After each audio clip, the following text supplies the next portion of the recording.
William Shatner's lead role in one of the Twilight Zone's best-ever horror episodes is more ironic after Star Trek.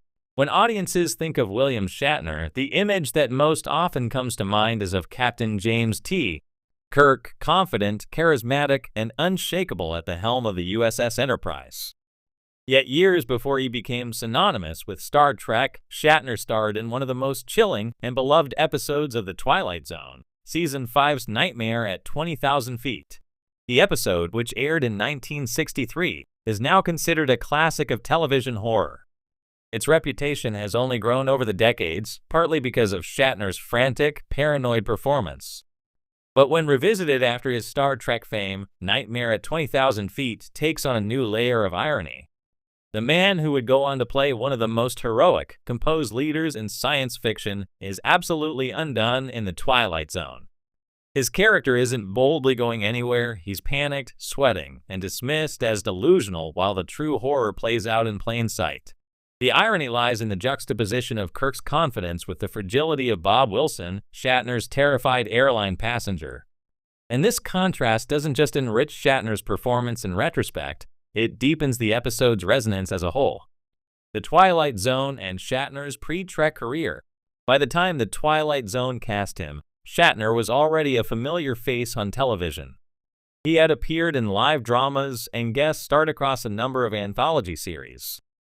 In fact, he had already appeared in another Twilight Zone classic, Season 2's Nick of Time, where he played a superstitious man at the mercy of a fortune-telling machine. That earlier episode revealed Shatner's knack for portraying ordinary men caught in extraordinary psychological traps. But Nightmare at 20,000 Feet was something else entirely. Written by Richard Matheson, a giant in horror and sci-fi literature, the story places Shatner's Bob Wilson on a red-eye flight, freshly released from a sanitarium after a nervous breakdown. When he looks out the window, he sees something impossible, a gremlin tearing apart the wing of the plane. No one else sees it, and the more he insists it's real, the more unhinged he appears. Shatner's performance was pivotal. He had to convince viewers that Wilson was both fragile enough to doubt himself and determined enough to take action. That duality gave the episode its power, and it's why Nightmare at 20,000 Feet still unsettles viewers today. Bob Wilson versus Captain Kirk.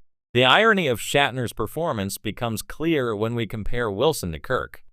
In Star Trek, Kirk embodies control. He faces cosmic horrors, alien threats, and impossible odds with steely confidence. He trusts his instincts, inspires loyalty in his crew, and finds clever solutions where others would panic. Bob Wilson, by contrast, is defined by his lack of control. His mental health history makes others dismiss him, even though he's the only one who perceives the real danger. Unlike Kirk, he isn't trusted, respected, or believed. He's isolated in his fear, clinging desperately to his sanity as the gremlin continues its sabotage. That contrast makes the episode ironic in hindsight. Fans who first saw Kirk as the epitome of spacefaring composure and later revisited Shatner's terrified Wilson were struck by how opposite the characters were. It almost feels like Nightmare at 20,000 Feet is an anti-Star Trek. Instead of a confident leader navigating the stars, it's a broken man staring helplessly into the night sky at something no one else acknowledges. The gremlin and the idea of the unknown.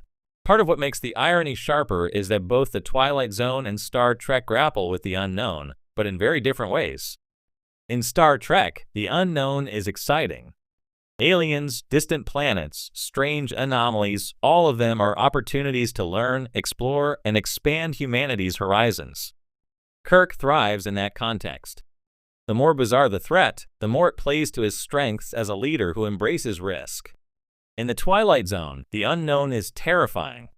It's not a challenge to rise above. It's a crack in the familiar world that leaves characters powerless. The gremlin on the wing is the perfect embodiment of this. It isn't explained, negotiated with, or overcome. It's a mystery that exists outside human understanding, leaving Wilson to confront it alone. So when audiences who love Kirk's bold approach to the mysteries of space watch Wilson collapse under the weight of one inexplicable terror, the irony is almost bitter. The same actor who reassured viewers week after week that humans could confront the unknown is here unraveling because of it. Performance style. Shatner's signature intensity. Another layer of irony lies in Shatner's performance style itself. His trademark intensity, the wide-eyed expressions, the bursts of shouting, the physical urgency became infamous during his time on Star Trek. Some critics mocked it, while fans found it endearing or even iconic. But in Nightmare at 20,000 feet, that intensity is perfectly suited. Wilson's breakdown requires the kind of exaggerated body language and vocal delivery Shatner excelled at. When he presses his face against the window in disbelief or stammers in terror at the stewardess, the melodrama feels earned. His paranoia isn't subtle, but it doesn't need to be. It needs to sell the story of a man everyone thinks is insane, even as the monster rips through the plane's machinery. This is the irony. What some considered overacting on Star Trek was exactly what made his Twilight Zone role so unforgettable. Without Shatner's heightened energy, the episode could have collapsed under its own absurd premise. With it, it became one of the best-remembered horror stories in television history. The cultural legacy of Nightmare at 20,000 feet. The episode's reputation only grew after Shatner's rise as Kirk. It was remade in 1983 for Twilight Zone, the movie with John Lithgow taking over the role, and parodied countless times in pop culture, from The Simpsons to Saturday Night Live. Yet Shatner's original remains definitive, in large part because of the irony of his career trajectory. Audiences who grew up watching Kirk command the Enterprise couldn't help but smirk when they revisited Wilson's hysteria.